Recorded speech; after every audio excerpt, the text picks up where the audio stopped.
सबसे इम्पोर्टेंट ये है कि इस बार कंपैरेटिव देखा जाए तो पिछले सालों के कंपैरिजन में बायो थोड़ा लेंदी रहा है। जिनका मार्क्स 450 से 550 के बीच में आ रहा है, सर आप उनको क्या एडवाइस देना चाहेंगे? मुझे इस साल के पेपर में भी जब मैंने काउंट किए थे तो बच्चों 39 क्वेश्चन आउट ऑफ 50। जो बच्चे आएंगे, मतलब जो बच्चे अभी ऑफलाइन लेने वाले हैं, सर उनको आपका पर्सनल गाइडेंस मिलेगा?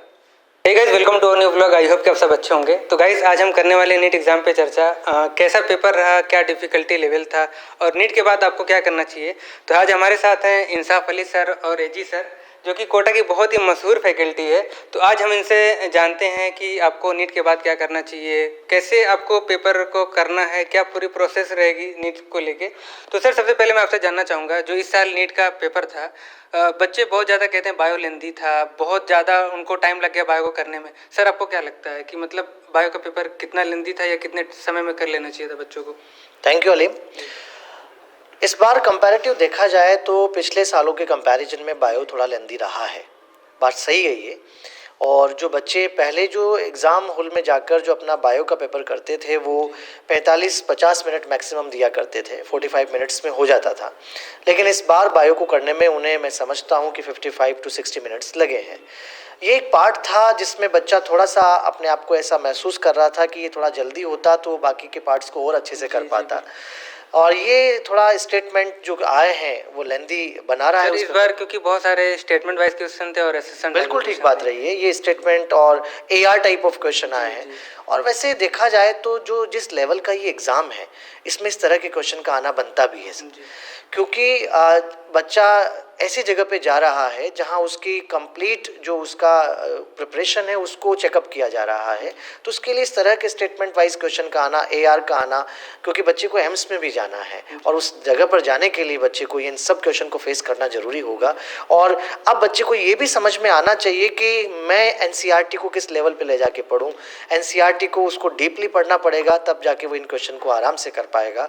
बाकी जो अच्छा बच्चा है जिसने एनसीईआरटी अच्छे से पढ़ी थी उसके लिए सच कोई प्रॉब्लम नहीं है, वो अच्छे से कर पाएगा। और अच्छे टीचर का गाइडेंस मिलता रहे उसे तो वो इन सब क्वेश्चन को बहुत अच्छे से डील कर पाएगा। सर, जिनका मार्क्स 450 से 550 के बीच में आ रहा है, सर आप उनको क्या एडवाइस देना चाहोगे?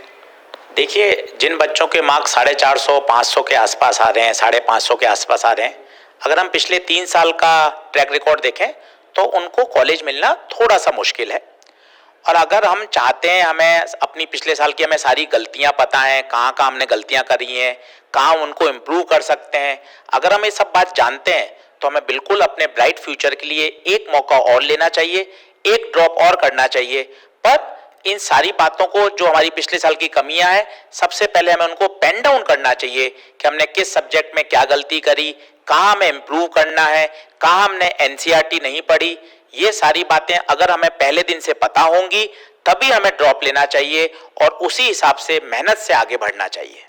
सर, मैं इसमें एक बात ऐड करना चाहूँगा एजी सर के साथ में कि जिस बच्चे के 550 नंबर आ चुके हैं वो बच्चा अगर एक और मौका अपने आप को देता है तो 650 क्रॉस कर सकता है, बहुत आराम से हो सकता है। उसे एक अच्छे गाइडेंस की ज़रूरत है, वो आए और अपने जो उसके मार्क्स हैं उनको अब भूल जाए जो पीछे क्या हुआ है, अब आगे की सोचना है और अपने आप को और अच्छा करके और आगे बढ़ना है। और बिल्कुल हमें बाउंस बैक करना है, कम बैक करना है अच्छे नंबर के। सर, मैं जानना चाहूँगा, मतलब वो किस हिसाब से, मतलब बायो को करें, केमिस्ट्री को करें, फिजिक्स को करें, उनका क्या स्ट्रेटेजी रहना चाहिए इन तीनों सब्जेक्ट को लेके जिनसे कि वो एक अच्छा स्कोर कर पाए? वैसे मैं तो अभी फ़िलहाल यही कहूँगा, क्योंकि फिजिक्स के बारे में तो हमारे एक्सपर्ट एजी सर हैं, वही ज़्यादा जानकारी देंगे। लेकिन मेरा मानना तो ये है कि बच्चे को तीनों सब्जेक्ट को बराबर वेटेज मिलना चाहिए। उसका जो टाइम मैनेजमेंट है उसमें ऐसा रहे कि वो तीनों सब्जेक्ट को लेकर बराबर से पढ़ाई करे। और स्पेशली अगर बायोलॉजी की मैं बात करूँ तो बायोलॉजी में एनसीईआरटी का वेटेज बहुत ज़्यादा है और एनसीईआरटी को फोकस करके वो रहेगा तो निश्चित रूप से वो कामयाबी की तरफ जाएगा। सर, फिजिक्स के बारे में आप बताएं सर प्लीज़। देखिए बच्चों, फिजिक्स में जो बेसिक, आगे मैंने पिछले 2022 का या पिछले 10 साल के पेपर जब एनालिसिस किए हैं तो मुझे इस साल के पेपर में भी जब मैंने काउंट किए थे तो बच्चों 39 question out of 50 previous year question से डिराइव्ड हुए थे। प्रीवियस ईयर क्वेश्चन से डिराइव्ड का क्या मतलब होता है? कॉन्सेप्ट वही, वैल्यू चेंज की गई है, जो फंडामेंटल थॉट है क्वेश्चन का वो बिल्कुल सेम रखा गया है। तो हमें इस बात का तैयारी करते समय अब हमें ध्यान रखना चाहिए, जो बच्चे 2023-2024 के लिए तैयारी कर रहे हैं, आप चैप्टर पूरा होने के बाद PYQ questions, previous year questions को बहुत अच्छा करें, एनसीईआरटी को फोकस करें, एनसीईआरटी के सॉल्व एग्जाम्पल और जो पीछे की बैक एक्सरसाइज हैं उनको भी साथ साथ करें। अगर मैं 2022 के पेपर की बात करूं तो फिजिक्स का पेपर बच्चों इजी टू मॉडरेट लेवल पे था। सबसे ज्यादा जो हाईएस्ट वेटेज था वो था बच्चों इस बार इलेक्ट्रोडायनेमिक्स का और मैकेनिक्स का। बायोलॉजी जो पार्ट है उसको मैं टफ तो नहीं कहूँगा इस बार, क्योंकि टफ और इजी की क्या डेफिनेशन है? जो नहीं आता वो टफ है और जो आता है वो इजी है, और नहीं आने वाला सीन ही नहीं होना चाहिए। क्यों नहीं आता? सब कुछ हमें पढ़ना है और अच्छी तरीके से हमें पढ़ना है। सर इसमें एक चीज़ मैं ऐड करना चाहूँगा, जैसे कुछ बच्चे एनसीईआरटी करते हैं लेकिन फिर भी उनको उतना समझ में नहीं आती है। सर इसमें कोचिंग को मॉड्यूल वगैरह कितना महत्व रखता है? बहुत महत्व रखता है, क्योंकि जिस मटेरियल से वो पढ़ रहा है, जिस टीचर से वो पढ़ रहा है, उनका गाइडेंस बहुत ज़रूरी है। वही उसको एक प्रॉपर डायरेक्शन में ले जाते हैं, क्योंकि रेस में तो वो सबके साथ दौड़ ही रहा है, लेकिन उस रेस में आगे निकालने वाले भी उसको चाहिए।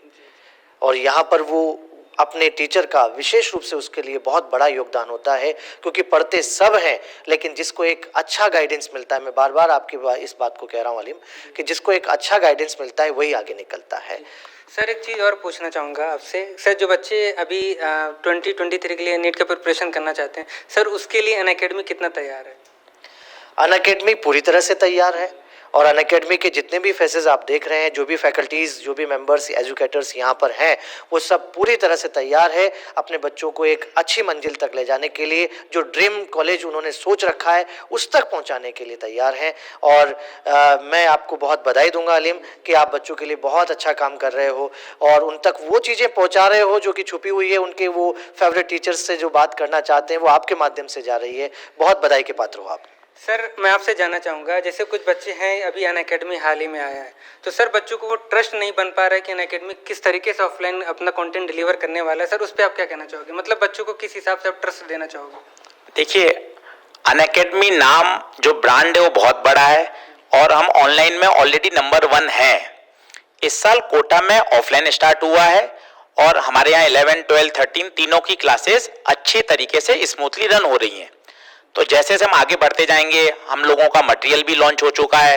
मटेरियल जब आप पढ़ेंगे, देखेंगे तो आपको कॉन्फिडेंस बढ़ता जाएगा। एजुकेटर से मिलेंगे, यहाँ के एटमॉस्फेयर देखेंगे तो धीरे धीरे चीजें और स्मूथ होती जाएंगी। सर यहाँ पे जो बच्चे आएंगे, मतलब जो बच्चे अभी ऑफलाइन लेने वाले हैं, सर उनको आपका पर्सनल गाइडेंस मिलेगा? बिल्कुल, हर बच्चे के लिए पर्सनल गाइडेंस है, हर बच्चे के लिए पर्सनल केयर है और यही हमारी सबसे बड़ी पॉजिटिव ताकत है। हर बच्चा हमारे लिए एक बहुत स्पेशल है। मैं ये बात रखना चाहूँगा सर कि ऑफलाइन में अनअकैडमी पहली बार है। हम लोग तो बच्चों के लिए पुराने हैं। जी जी, ये तो बिल्कुल हाँ, तो हमारा तो बच्चों के साथ हमारा साथ और बच्चों का साथ तो पुराना रिश्ता है, तो वो तो चलता रहेगा और बच्चे जानते ही हैं कि हम किस तरह से उन्हें डील करते हैं। सर जैसा कि मैं अभी आया था यहाँ अनअकैडमी की बिल्डिंग पे आया था, तो सर को मैंने देखा था एक सिंगल स्टूडेंट को जिस हिसाब से सर बता रहे थे उस हिसाब से मेरे को भी लगने लगा कि यहाँ का जो गाइडेंस है सर का, जो पर्सनल केयर है बच्चों से, वो बहुत ही अच्छा है। ये मेरे को पर्सनली देख के बहुत अच्छा लगा। ये नहीं कि मैं अनअकैडमी आया तो ये तारीफ कर रहा हूँ, ऐसा कुछ भी नहीं है। आप भी कभी आओगे अनअकैडमी ऑफलाइन सेंटर पे, आपको भी ऐसा एहसास होगा। यहाँ पे जो कोटा के टॉप एजुकेटर्स है पर्सनली बच्चों से जा के मिलते हैं यहाँ पे, वो चीज़ आप खुद रियलाइज़ करोगे आके। तो बच्चों, अलीम, जैसा कि आपने देखा कि अलीम बहुत मेहनत कर रहे हैं आप लोगों के लिए, बच्चों के लिए लगातार अलग अलग एजुकेटर से इंटरेक्शन कर रहे हैं। अगर आपको इनकी बातें अच्छी लग रही हैं तो चैनल को बिल्कुल सब्सक्राइब करिए, बेल बटन दबाइए और नए नए वीडियोस अच्छी इंफॉर्मेशन के साथ आपके मोबाइल पर मिलते रहेंगे।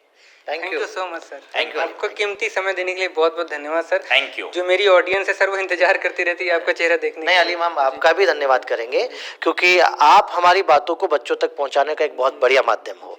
Thank you. Thank you sir.